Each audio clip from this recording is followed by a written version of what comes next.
Open your closet, look at your bug-out bag, or that camping kit you bought online. What is inside? A wire saw, a tactical pen, a massive Rambo knife with a compass built into the handle. If you are nodding your head, I have bad news for you. You are not prepared for a survival situation. You are prepared for a Hollywood movie. The survival industry is a multi-billion-dollar machine designed to sell you fantasies. They sell you gadgets that look great on social media, but fail the moment nature actually tests them. When you are wet, freezing, and terrified in the middle of a forest, a tactical tomahawk is just dead weight. Here is the hard truth that survival schools won't tell you, because it hurts their sales. You can survive 99% of wilderness emergencies with just 5 simple tools that fit in a small pouch. But there is a catch. One of the most popular items, something almost every prepper swears by, is actually a death trap. It gives you a false sense of security, and when it fails, it leaves you with 0 options. We'll get to that item number 4, and explain why you should throw it in the trash.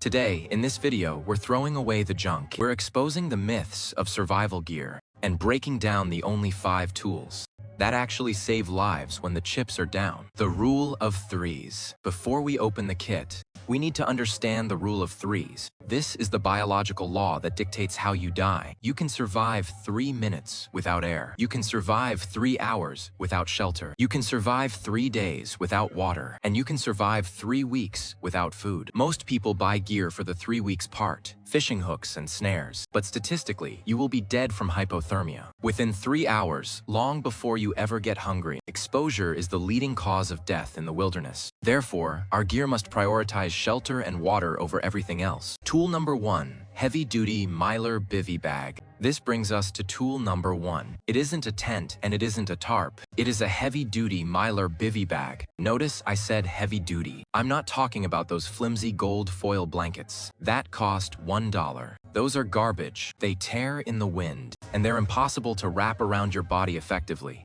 You need a sleeping bag-style bivy bag made of tear-resistant material. Here is the science. In a survival situation, your enemy is the wind and the cold ground. A bivy bag solves both. You crawl inside, and it instantly traps 90% of your radiant body heat. It creates a waterproof microclimate. If you break your leg in a ravine at sunset, you cannot spend 3 hours constructing a bushcraft shelter. You need immediate protection. You pull this bag out, you crawl in, and you survive the night. It weighs 6 ounces. There is no excuse not to carry one. Number 2. Tool number 2. Ferro rod. Once you have shelter, you need an external heat source. Most people pack a Bic lighter or matches. These are fine for a sunny day, but in a real emergency, lighters fail in freezing temperatures because the gas doesn't vaporize, and matches get crushed or wet. Tool number 2 is a ferrocerium rod, or ferro rod. This is a mixture of iron and cerium that throws sparks at 5,000 degrees F. It doesn't care if it is wet. It doesn't care if it is freezing. It doesn't run out of fuel. Mastering the ferro rod takes practice, but it is the only fire starting method that is truly bomb-proof. Pair this with some cotton balls soaked in petroleum jelly, and you have a guaranteed fire in the pouring rain. Fire is not just warmth. Fire is a signal, and fire is a psychological boost that stops panic. Number 3. Single-walled stainless steel water bottle. Now, we address the 3 days rule water. You see people carrying plastic hydration bladders, or those fancy survival straws with built-in filters. Filters are great until they freeze.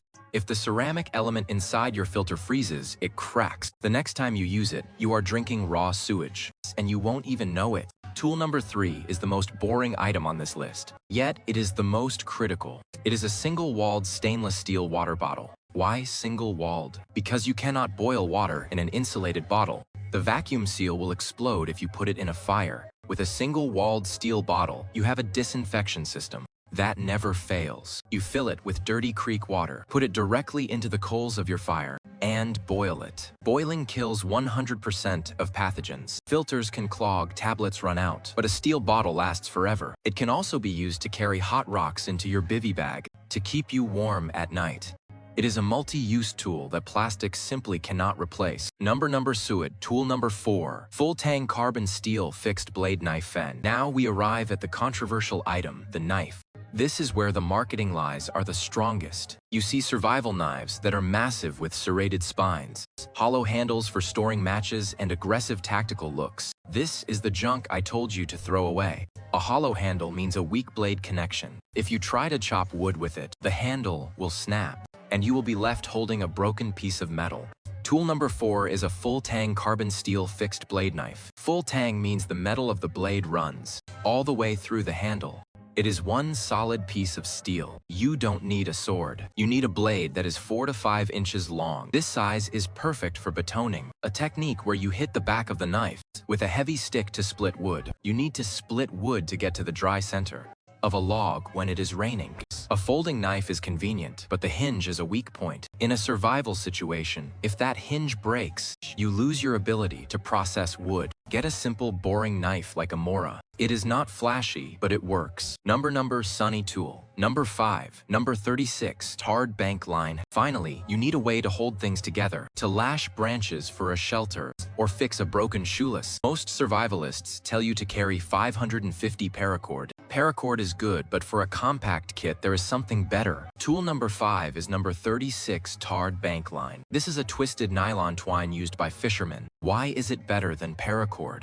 Volume. You can carry 100 feet of bank line in the same space as 20 feet of paracord. It is coated in tar, so it grips onto itself, making knots much more secure. In survival, you rarely need to lift heavy weights. You need to tie things up. Bankline allows you to carry 5 times the amount of cordage in your pocket. Quantity has a quality all its own. The ghost tool. Emotional control. We have covered the 5 physical tools: the bivy, ferro rod, metal bottle, knife, and cordage. But there is a ghost tool, a 6th element. You can buy the best gear in the world, but if you don't have this, you will die with a pocket full of expensive gear. I am talking about emotional control. Panic is the predator. When you realize you are lost, your brain dumps cortisol into your blood. Your fine motor skills vanish.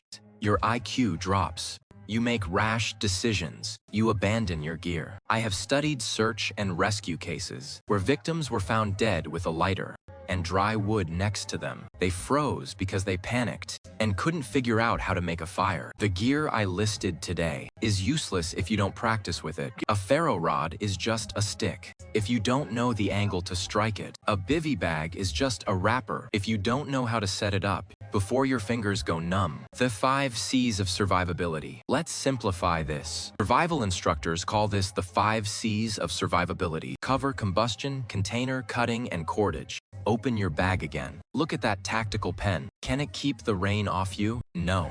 Look at that wire saw. Can it boil water? No. Be ruthless. If an item doesn't keep you warm, hydrated, or safe, it is a luxury, not a necessity.